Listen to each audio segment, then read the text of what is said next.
I would really like to get your insights on, firstly, let's start from what does the Indian landscape looks like when we come towards supply chain in the climate space? So yeah, thank you. You've already broken the question down into supply chain and distribution, which is important to understand that these are two absolutely different problems to solve. Today, say 3 million, let's talk, say over 30 lakh stoves you have, say, distributed. But when you started out, from placing those single digit stoves to today over 30 lakh stoves at different places, different geographies, in the country, how did that happen? Because there's a story there. As you start, it's important to sort of find allies who work with the same consumers. They may not be doing the same thing, but it's important to align your objectives in a way that you deliver a service or a product that is kind of dovetailing into whatever your partner or your ally is doing. One has to start from the end customer. I mean, that's how we have seen success. What is the pain point for the customer, and can you solve it with the solution that you have?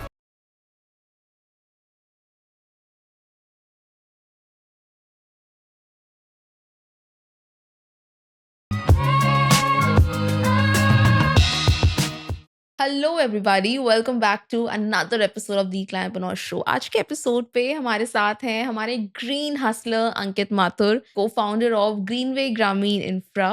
On today's episode, we're talking about that how do you build and expand your distribution channels and supply chain networks in the climate startup domain. This episode is really going to be insightful, and it is going to help you build, expand your distribution channels and supply chain networks in the climate startup domain. I really hope you enjoy this conversation. And this episode is powered by #GreenHustlers. You can follow #GreenHustlers on Instagram and LinkedIn, जहाँ पर ऐसे बहुत सारी Green Hustlers की stories हैं. And I'm sure you're going to enjoy these stories a lot. So let's get into the episode. Hi, Thank Shweta. you so much for coming here. Welcome to the Clientpreneur Show. Thank you so much, Shweta. Thank you for having me here. It's a lovely space. And I hope we can have a wonderful conversation over a cup of coffee and water and I'm sure whatever we are you going have. to have, yeah. So Ankit, today we are all we know that we're exploring supply chains, how to build distribution channels in India, majorly for climate startups. But before that, let's really get to know who Ankit is, what you're doing. I know you have got a number of things that you're doing in the climate space. तो बताओ please क्या कर रहे हो आप? The main thing that I do is this company called Greenway Grameen Infra, where we design, distribute products for rural households. And our flagship are Greenway Stoves that cut down on fuel consumption, on PM 2.5 emissions. They eliminate carbon monoxide. So they really help getting a cleaner kitchen in the hands of a rural woman who's otherwise collecting firewood. As we go on with the conversation, I'm sure we'll touch upon what exactly led to this. But starting from your question, which is, who am I? So I'm Ankit. I'm one of the co-founders of Greenway. I'm a mechanical engineer by training. I went to B School, IIM Ahmedabad, right after that. And so I was quite young when I started up. I just started up right out of my post-graduation with a team of a few more wonderful people who helped me jump from one startup to another till we founded Greenway. And that's been the journey. And when you start early, you learn things just by doing them. Right. And we're still doing a lot of them and how learning along easy the way. was it to build Greenway? Surprisingly, help came at all the right time, I must say. I have to credit everyone who's been a part of this journey. My co-founders, my early employees, some employees who are still there, all the current employees, and the partners that we've worked with, some wonderful financing institutions, some wonderful funders, and ecosystem partners like yourself, who have been very helpful to get the message across. And finally, the customers, right? We try to sell a cleaner cook stove to rural women, right? So it's clearly not an easy task. Trying to get it in front of them.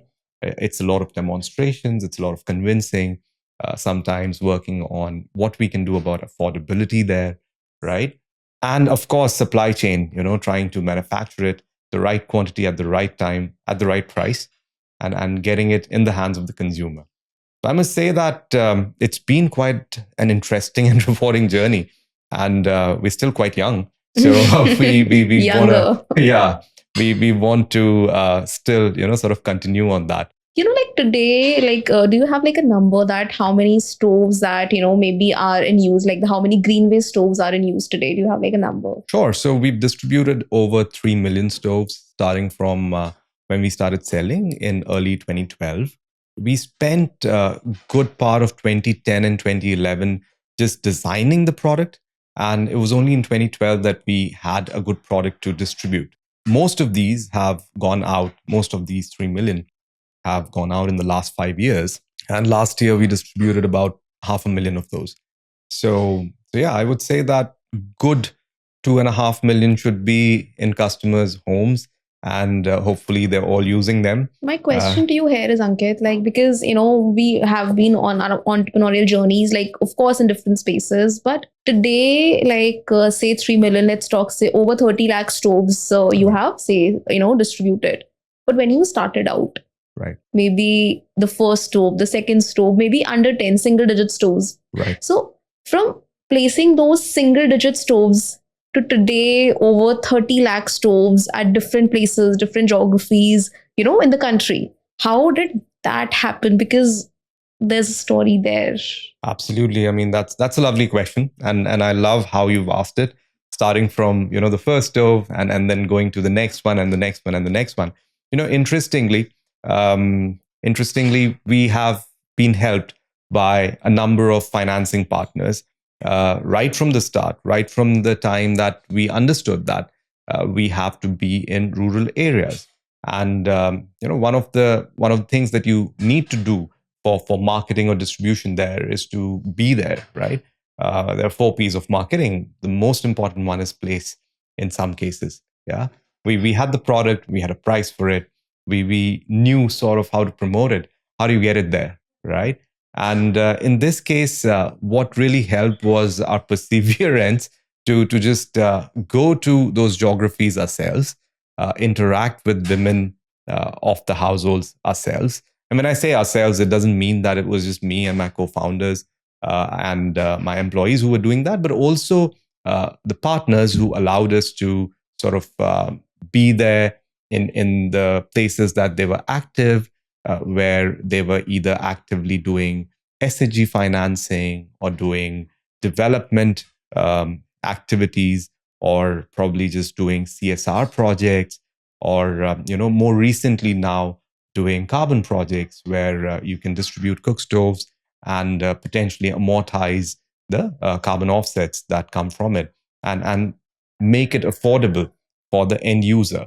So I think one of the important things when you talk of rural users, rural consumers, and general middle income consumers in India is that you got to make things affordable. Mm-hmm. You got to size it right, you got to price it right, and you have to be very efficient when it comes to logistics, warehousing, the cost of selling, etc., etc. So the journey, I mean, coming back to your question, has been quite interesting because we started out with one small truck, and now we have containers after containers going every week, and we've learned, sometimes the hard way, that you cannot just leave these products for someone else to place in the hands of the consumer, but you have to really work through the networks so that the right message goes to the consumers, and your users believe you when they're putting their hard-earned money on the table for your product. So that's been how it is. Yeah.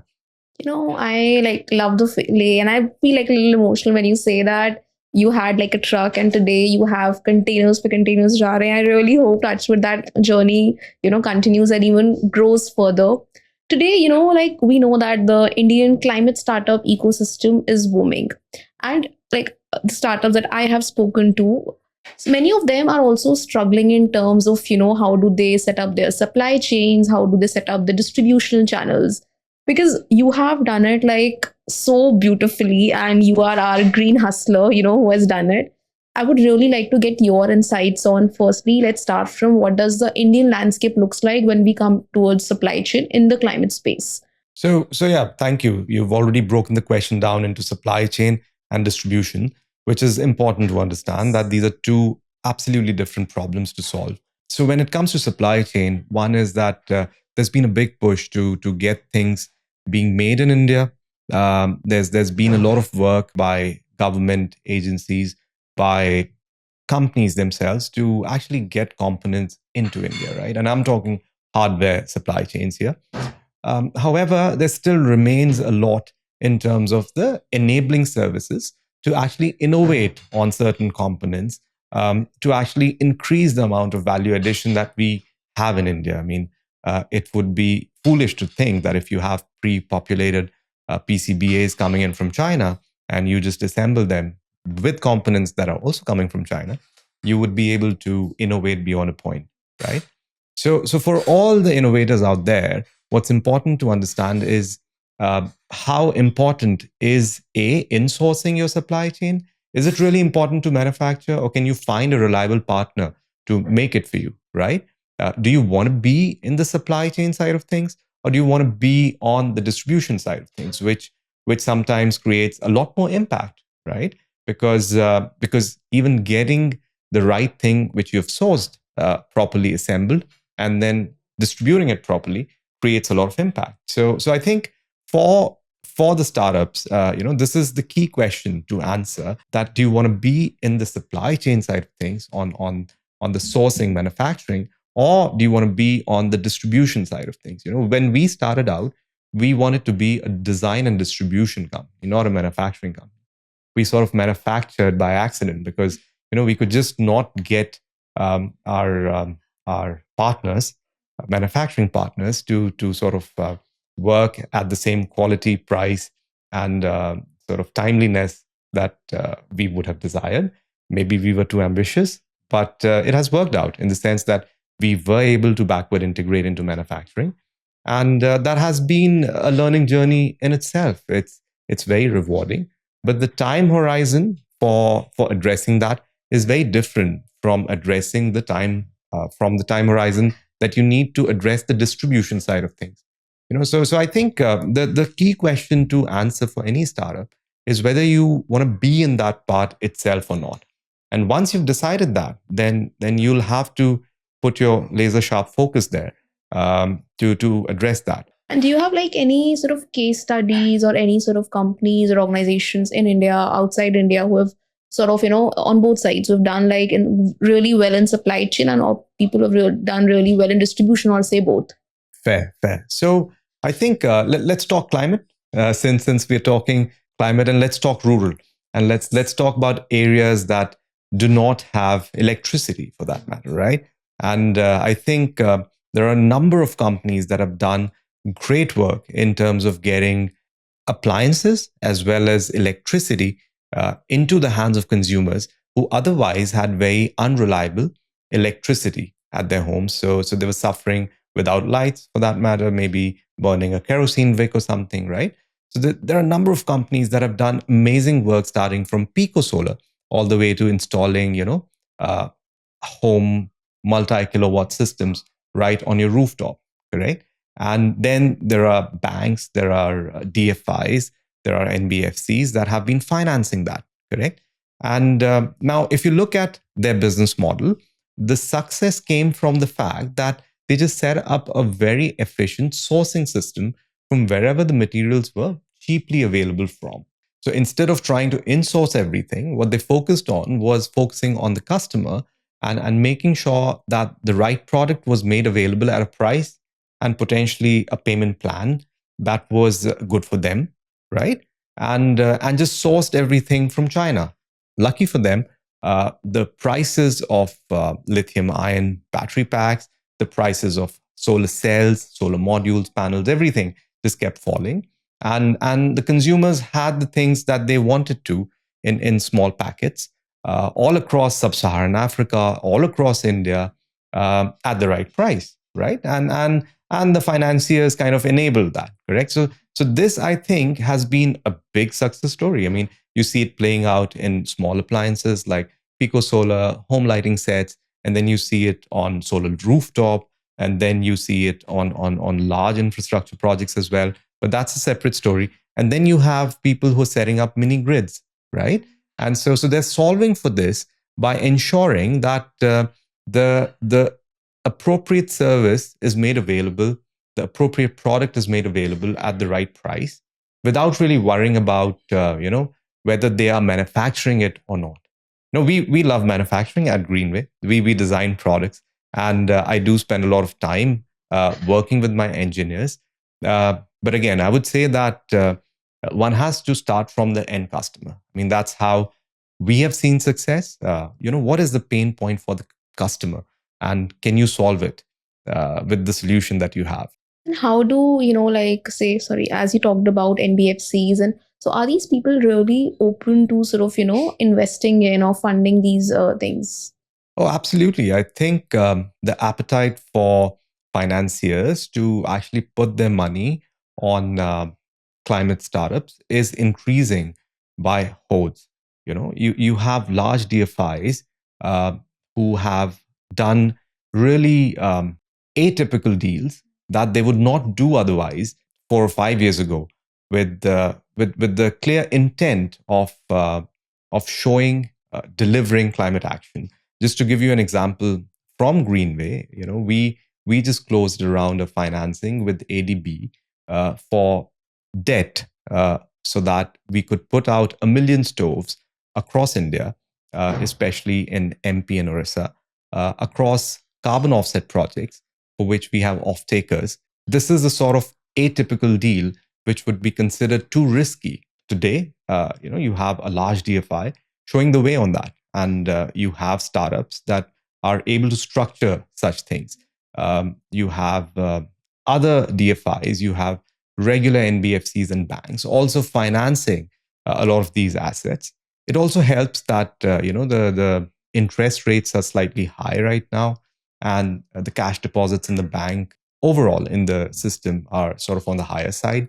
So you do have money available, but the cost of credit for the end consumer might be slightly high when you work with the same partners. So, because you talked about partnership right now, like how you've partnered with, say, ADB, what sort of partnerships, collaborations, or alliances can startups really, like kind of look forward to when they are, say, trying to build their supply chains or distribution channels in the sustainability and the climate space? Cool. So I think I've been talking a lot on finance. So let me talk about how to get to the consumer, for a change, right? So I think as you start, it's important to sort of find allies who work with the same consumers. They may not be doing the same thing, but it's important to align your objectives in a way that you deliver a service or a product that is kind of dovetailing into whatever your partner or your ally is doing. If you're able to do that, I think the battle is half won, in the sense that now it's implementation, and good implementation that'll make a difference. So once you've identified certain allies, partners who at times have really good relations with the community, with the consumers, you need to spend a lot of time with them. You need to be able to convince them as well as their constituents that the product or the service that you bring in is of value. And this is true for everything. I mean, when you come up with a great software product, for that matter, it would be something of, let's say, a carbon accounting thing, which you believe fundamentally alters the way or the effort that it takes to actually account for carbon in your supply chain. You need to be able to get to a lot more companies quickly, right? And there are system integrators in India. There are IT companies, that globally are known to be the best. And now, can you find, one of them to sort of get a good conversation with an end customer? And would you be able to package that into a larger solution that they may be offering? That could make a whole difference in terms of how long it takes for you to reach the end customer, right? In the same way, for Greenway, we sort of piggybacked on the networks that microfinance institutions have, that cooperative banks have, that NBFCs have, in terms of financing JLGs or SHGs, and we convinced them that this is a product that would really increase the quality of life of the women that they're financing. And it's not just financing for enhanced productivity that increases the quality of life, but it's also small appliances like efficient cook stoves that would really make a difference in the lives of women and children in rural households, right? So once we were able to make that pitch, and once we were able to demonstrate that this happens, it really helped us. And I would say that you need to find allies, partners, etc., etc. I think as you grow, you also sort of like find newer ways to partner, newer organizations to collaborate with. But also, like, do you have any more examples or any more, say, successful case studies of people who have sort of like partnered and opened up their, say, supply chains or distribution channels? Sure, sure. I think if you look at if you look closer home, you do see that happening a lot when you look at the kind of work that e-commerce companies do when they open their platforms or they promote their platforms for products that have a lesser footprint, or when they take a conscious decision to, let's say, reduce or remove plastics from the sort of things that they deliver, correct? And that opens up the sort of space for startups that would be able to provide an alternative or a solution for that white space, correct? And I think I'm still talking at a conceptual level, because I don't want to limit the imagination of all these hopeful climate action people to let's say rural households, or people who are only looking at iron and steel, or decarbonizing cement, or all the large things that we hear about like green hydrogen. I'm saying that the action could really start close at home, right?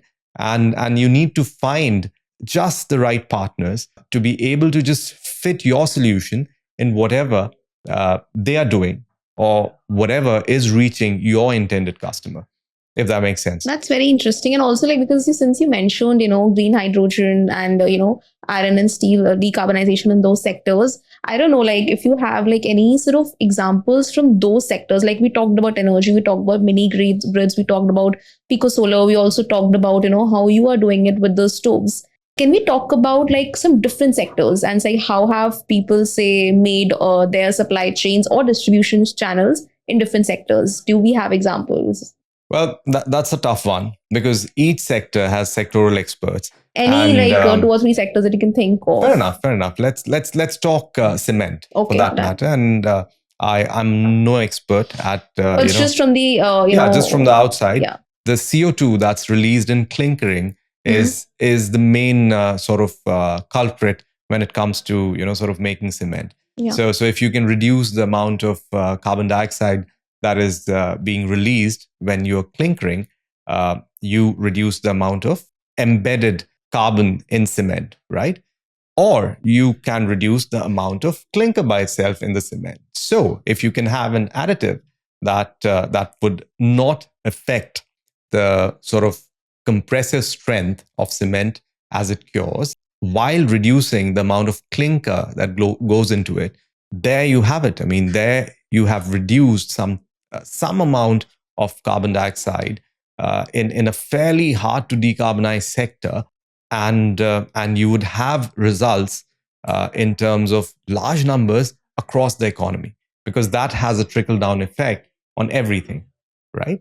In the same manner, when you look at green hydrogen or green ammonia, which can be seen as a delivery agent for green hydrogen, if you can provide for stable batteries that would store electricity, so that you discharge them slower when you're making hydrogen through electrolysis, that would solve for a large cost or a large problem when it comes to making green hydrogen. Of course, I'm trying to really simplify this, and I'm sure some of the experts out there must be cringing at these descriptions. But the idea here is that for everything that you can possibly think of, if you get down to the principles of it, you will understand that there are avenues for action, and there are willing participants. You just need patience to sort of work with the industries, your partners, your financiers, and potentially being flexible enough to change your solutions, Right. so that you don't try to go with one solution and convince someone that this is what it is.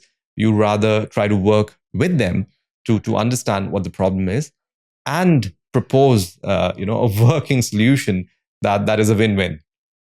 Be it a large sector, large industry, or be it a household or a group, or farm for that matter, where you could potentially work with tens of thousands, hundreds of thousands of farmers, to actually decarbonize. So, for example, and this is an example which I can give because I'm actively working with the person who's actually doing it. We're trying to develop 20,000 hectares of forests across degraded lands, from the farmers who are otherwise not using those lands. What that does is that it allows for a forest to be developed in those lands that are not questionable, that would give many ecosystem services to the farmers, the smallholders who otherwise are not able to take benefit of their own land. And whatever they produce from those lands remains with them. So, so there's win, win, win. Now we need to find people who would be ready to put money into this, right? And so that kind of brings me back to finance. Yeah. But the idea is that, whether it's a farmer or whether it's a cement manufacturer or a steel maker, you will find ways and means to decarbonize. It's just a question of whether you have the patience and the capital to be able to do that. That's interesting. And, I also like the way you mentioned that, we might be able to be, flexible with the solutions that we are building. This also brings to me, you can tell me, I might be right, might be wrong. Because if we look at India, say, India is a diverse country. North, south, east, west, and even in south, there might be, differences in sort of, how do you approach a certain state. So I want to understand from you that how does, this thing works in India? Because you have worked all across India, how is there a specific way to approach, say, southern part of India? Is there a specific way to approach northern part of the India? So is there any strategy there, and how do you approach India as a country? That's a question for a large policy maker rather than a distributor of appliances. But of course, I'll try my best to answer that. Well, to be honest, India, of course, is a very diverse country, and there's a lot of joy when you can see your solution kind of working across different places where cultures are different, where how you've gotten to the end customer is sort of different. But I think what's important to realize is that for every customer, what's important here is the fact that the solution actually works in their setting, right? And then it doesn't really matter whether it's India, Southeast Asia, Sub-Saharan Africa, or any part of India that you're trying to address from either a communication or a distribution perspective, right? So can you get your message across, and can it be delivered with least amount of friction and in the least amount of time that the consumer is open to?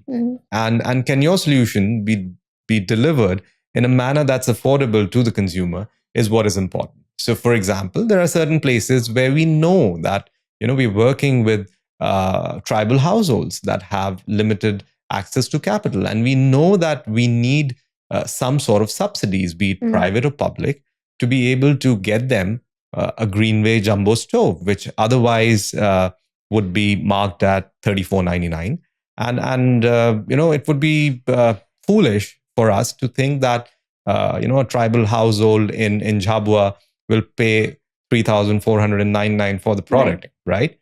And so we would work with whoever we can to ensure that we bring down the cost for the end customer. In the same manner, if for example we are working in Northeast, where potentially there's a microfinance partner who says that if you can get this in the hands of one of my women, it would save them 10 hours a week, and that would give them working time to sort of do something more productive with their time, and it'll pay for itself.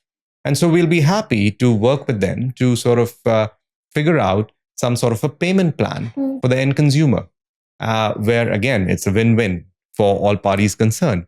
And the point I'm trying to make here, Shweta, is that it doesn't really matter whether you're dealing in Tamil Nadu or Punjab or Meghalaya or Gujarat.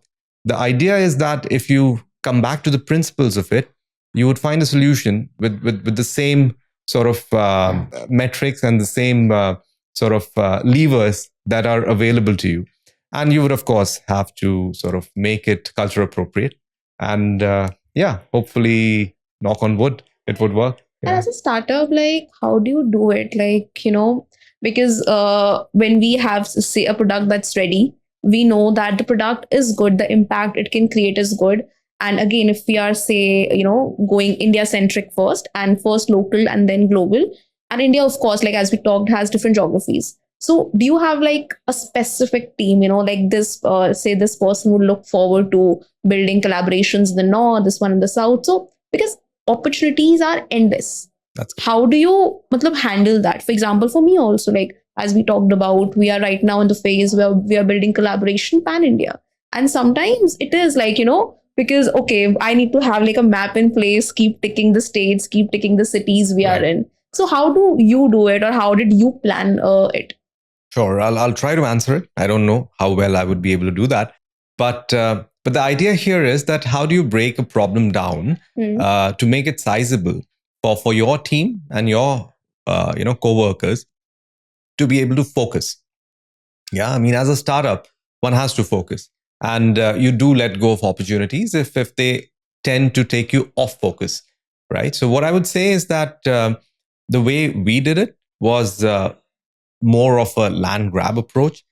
Wherever we could find willing partners, we went there. We put in all our energies to try and work with them within the bounds that they set for us and within the bounds that we understood we would be able to best succeed in, right? And I think that's same for any startup or even a large corporation. For example, when a large corporation decides to distribute products, they want to sort of zero in on where they would like to make a capex. They would follow the same approach in terms of understanding if the factors of success are in their favor or not, right? And then based on that, break the problem down into pieces that individual teams or individual team members can focus on. So for example, if you as Shweta want to do something in Jharkhand, I'm pretty sure that you will tell all your people, listen, guys, stop taking any calls that are not from Jharkhand. Okay. From today onwards till the end of the month, let's put all our energies in trying to find willing partners and people who have any presence there. And this is just an example. It could be any other place. Or for that matter, if it's a service or a product that can go global, you try to think, what your priorities are. Is it the impact that you're trying to make? Is it the revenue? Is it the bottom line?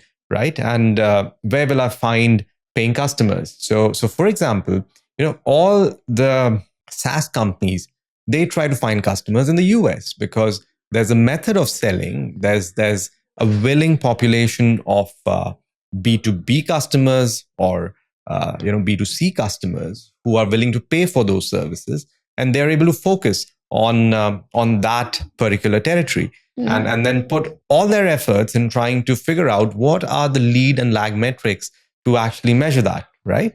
And in the same way, any startup in India would do the same. I mean, you would find certain lead metrics that, all right, if A, B, C suffice, then I would be successful in what I have set out to achieve. Yeah, and hope for the best. That's true. So now switching gears to technology, blockchain, AI, IoT. How important, say, are these three things, or technology in general, while setting up supply chains or distribution channels specifically in the climate domain in India? Sure, I think that's a pretty specific question. Let's start with IoT, and we can build up, right? Yeah. I think IoT. There was a phase when people believed that IoT could really change the way we monitor things. the way we collect data in terms of distributed data sets coming directly onto a central platform and then being analyzed or being presented in a certain manner. However, the cost of collection or the cost of installation or the cost of acquisition using IoT devices still is quite a bit, right? We are still trying to operate in an environment where while the costs of mobile connectivity in India are the least in the world, the sort of data that you want to collect from, let's say, hundreds of thousands of points or millions of points would just add so much to the cost that it's still cheaper to sort of send a person around and get all of that data directly from wherever the project is or wherever the implementation is. So I think IoT is playing a role and will continue to play a role. So, for example, the government has recently announced that 1 crore households will be given rooftop solar, which is a great initiative in my thinking. And I believe IoT will play a very important role because you can actually access all of that data, dashboard it without really having an intermediary doing that for you, right? So you have to find use cases where this kind of makes sense. And in India and in climate action, IoT will continue to play a very important role because it's very close to the implementers and the costs are very well understood. On the other hand, when you talk of blockchain or AI ML, I think the use cases are still kind of evolving. In certain cases where blockchain has been tried, it ends up being more expensive than your regular databases or the regular way of transacting. There is this reluctance to sort of believe in blockchain ever since crypto crisis has been going on, and people tend to sort of bundle crypto and blockchain together. So that has brought a bad name to blockchain. But I believe as a technology, blockchain is extremely powerful. If you can collect data and settle it on decentralized ledgers, it's easier. It should ideally be easier, but maybe the enabling environment is not there, or maybe it'll take a while before somebody comes up with a solution which can scale up. Like a real-time example, like for example, when you're talking about blockchain, yes, which industry, like which specific industry, what kind of data can they collect and what kind of data can say they settle the ledger? Sure. So let's talk about IoT and blockchain together then, right? So let's assume that you have a house, I have a house. You can install a solar rooftop, and I'm ready to buy that electricity from you. Now, the challenge is that let's say this happens across millions of customers, right? And then potentially you should be able to settle this off, over blockchain. And obviously, you will not be collecting that data using people going around. You will collect all of that data using IoT, correct? However, the current policy environment doesn't really allow for that, because that would count as selling electricity from person A to person B, right? And I'm not entirely sure if you can actually sell electricity to an individual as an individual, right? There's still a lot of work that we need to do to be able to allow for that. If you're connected to the grid, if you're completely off grid, then that's a different question, because you're not connected to the grid, so you're not using the grid infrastructure to sort of send that electricity from your house to my house, correct? So there you have it. I mean, you have an example where if you have IoT and if you can have blockchain, you would be able to scale the intervention faster, and then potentially use AI and ML to figure out, what are the ways to push that further, or what makes it more efficient or better as a solution. But I think the enabling environment needs to still sort of evolve to sort of allow for this idea to happen. That's like a pretty nice, I think I read about which one, Denmark or maybe some other, there this is happening someplace. I'm pretty sure it must be happening somewhere. People could actually sell their electricity to, the other person, something of that kind. And the grid should allow for that. Yes. Right? So I'm not entirely sure where it's happening, but Sure, but I it's heard happening. that Yeah. some sort of a solution like that was piloted in Bangladesh. Again, not sure about what the success is, but yeah, something like this could happen, and it would take care of all the tech, and a lot of IT engineers in India, make use of their skills. Also give like a lot of people, newer job opportunities and Absolutely, yeah. absolutely. Cool. So Ankit, like tell me that what kind of challenges today have you seen sort of, Indian climate startups face in terms of say building their supply chains or distribution channels in the country? Great question, Shweta. So I would say that one has to analyze this in a manner which does not make a separate case for Indian startups or Indian climate startups. Why do you say so? Because I think any startup faces similar challenges.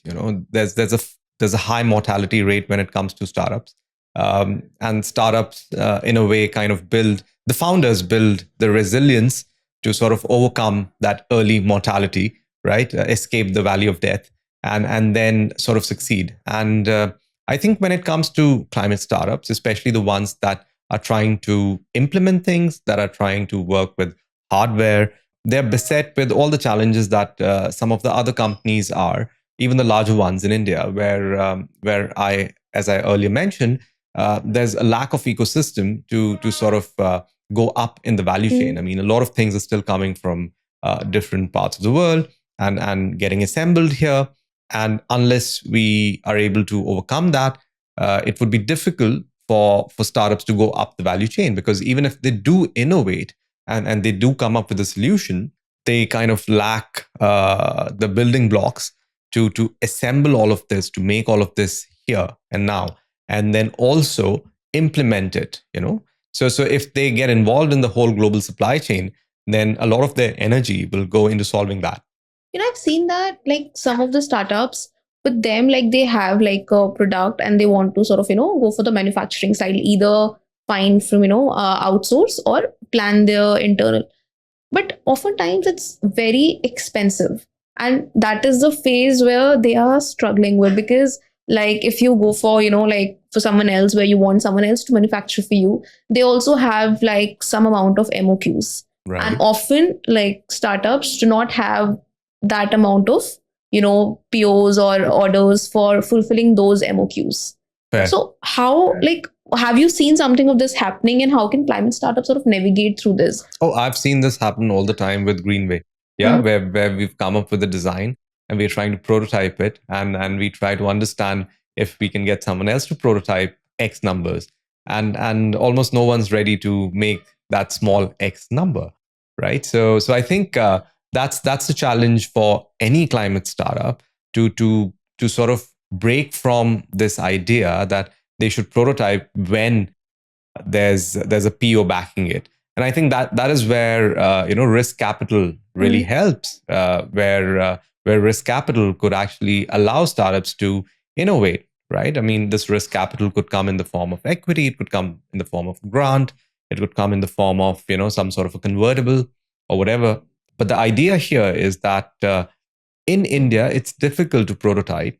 And while there are maker spaces that we hear of, I personally haven't seen a lot of successful endeavors there, where the maker spaces themselves can break even on making this for startups, right?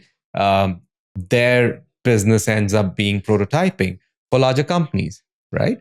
So I think there still is a space for collaborative spaces, hardware spaces to develop, where companies can just come in, founders can come in and jam and come up with a solution.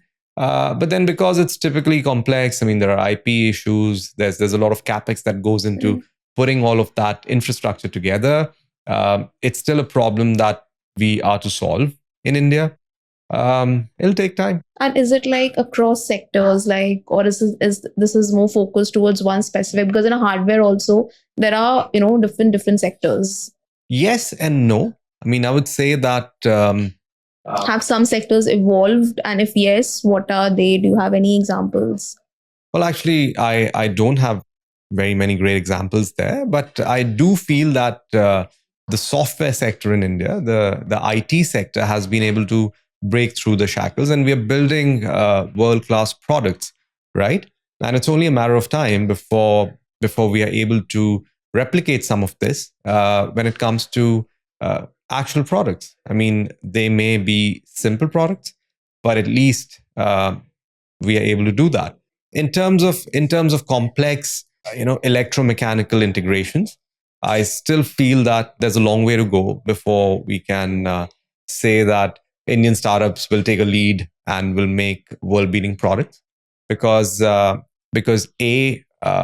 are a lot of problems in India that can be solved with simple interventions, and I think the capital will probably go there when it comes to business models and innovations on that sense. And only then will the capital come to the more complex deep tech problems. And that then is not to say that deep tech will not get money. There's a lot of money that is trying to chase deep tech startups, and there's a lack of them. And I'm sure smart kids will come up with solutions, and money will come to them.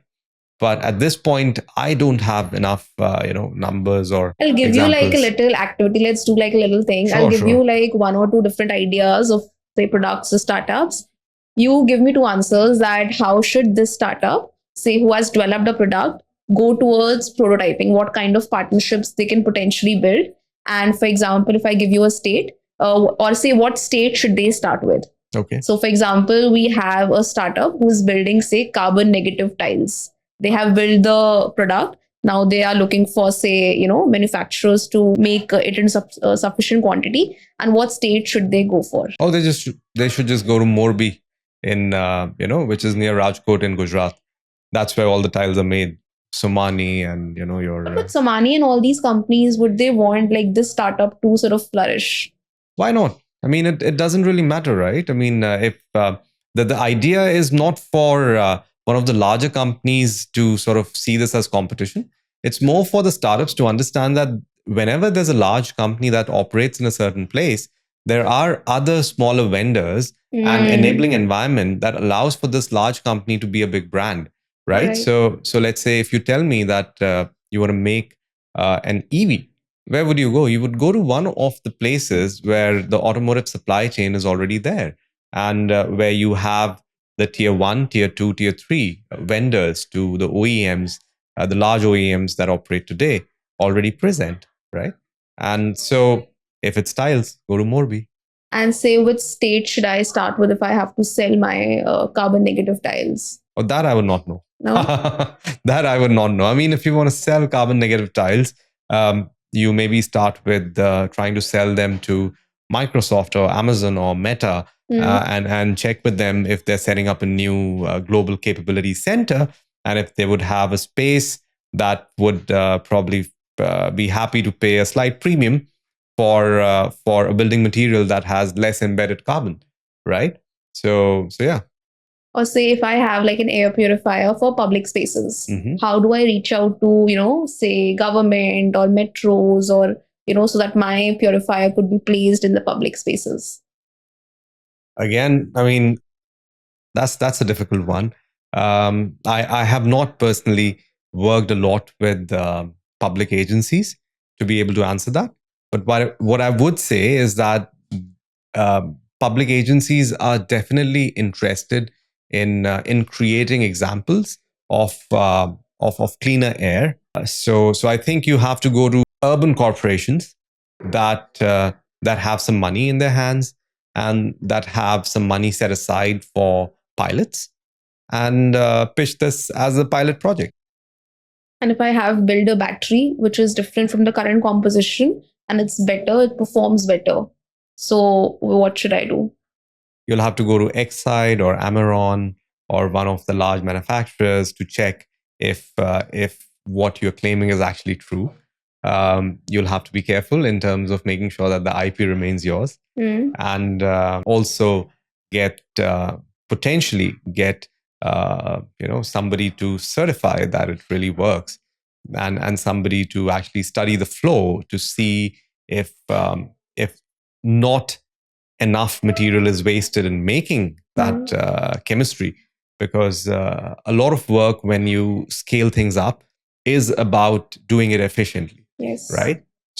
So things like batteries, chemistries for decarbonized materials, they have to be tested conceptually at scale. And even before you seek investment, you'll have to get to someone who can say that, yeah, it seems to be working. That's it for this segment. Now, the Thank last you. thing I would like to talk to you about is community. Because you have been working, very closely with the community. Like, tell me what kind of changes does it come into the lives of community? Because at the end of everything, building supply chains, building distribution channels, the idea is to reach the community. The idea is to impact the community. So, how has these ideas, say, impacted communities in general? Sure. Thank you. Thank you for asking that question.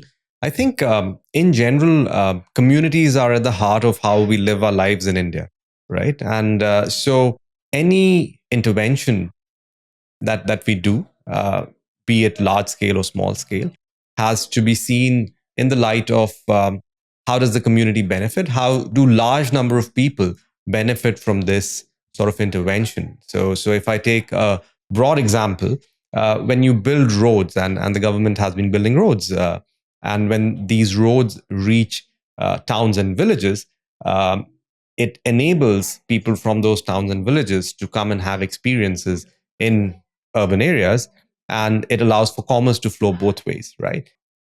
There could be certain negative outcomes of building roads if they're not planned properly, but then broadly it does allow for things to happen slightly better. I mean, there are a lot of benefits of building roads. Nobody can take that away. In the same way, when you give products that improve quality of life to large number of people in a certain area, and the impact is actually seen, and if you're able to convince them, and if you're able to see the numbers in terms of that success, the community starts trusting you a lot better. So one of the things that we've been able to see is that Greenway Stoves are actually seen as the tip of the spear when you start running community programs, because cooking in kitchens that do not have an LPG stove or electricity, or even if they do and they cannot afford it, ends up being quite a drudgery dented job. It's a lot of drudgery for the woman, and it's a lot of drudgery for the children who are living in the house. The men typically go out, so they don't face much of the brunt there, right? But when you're able to convince people that yes, the smoke is lesser, there's less wood that you have to collect, there's benefits in terms of the time that you save, people start believing you, and that leads to a dialogue. And if the project is managed well, if that intervention is managed well, it can lead to other benefits. I mean, a lot depends on who's managing that communication. But for example, where we have partners who've managed it very well, who have historically managed it well, we have been able to deepen this impact by making other projects possible in these areas. Where the benefits are not just in terms of just giving a stove and going away, but also having that dialogue over and over again, and seeing if the community can come up with ideas, or if we can come up with another idea that could be implemented by another enabling partner and still have the same benefit to the community, or even more benefits to the community, and work not just on one SDG, but on 10 SDGs, right? And get that impact out, and also measure it, right? So, for example, one of the long, long partnerships that we've had has been with Udaipur Urja Initiatives that works across Udaipur district. And over the years, we must have distributed over 80,000 stoves with them across projects and across households. And they came up with this idea: why can't we actually work deeper with the community over a larger, longer term project? And then we were able to sort of work with another partner to sort of structure a project for afforestation of degraded lands in and around Udaipur. And we're sincerely hoping that this will get structured, financed, and we could potentially bring in some carbon finance angle to it. Fingers crossed. And yeah, good luck to us and our partners. Good luck to you, Ankit, and thank you for sharing all that with us today. I think it's going to be really beneficial for anyone for sort of building these things. And one of the key takeaways for me is that how do you find potential partners, collaborations, or as you also talked about, maybe different organizations could have the same consumer as you in different product categories. So how do we collaborate with them to reach to our target consumer? And yeah, that was really, really insightful. Thank you so much for being here. Thank you, and Shweta. thank you for doing this. Thank you. And I hope all the success to Climate Prana. Thank you so much.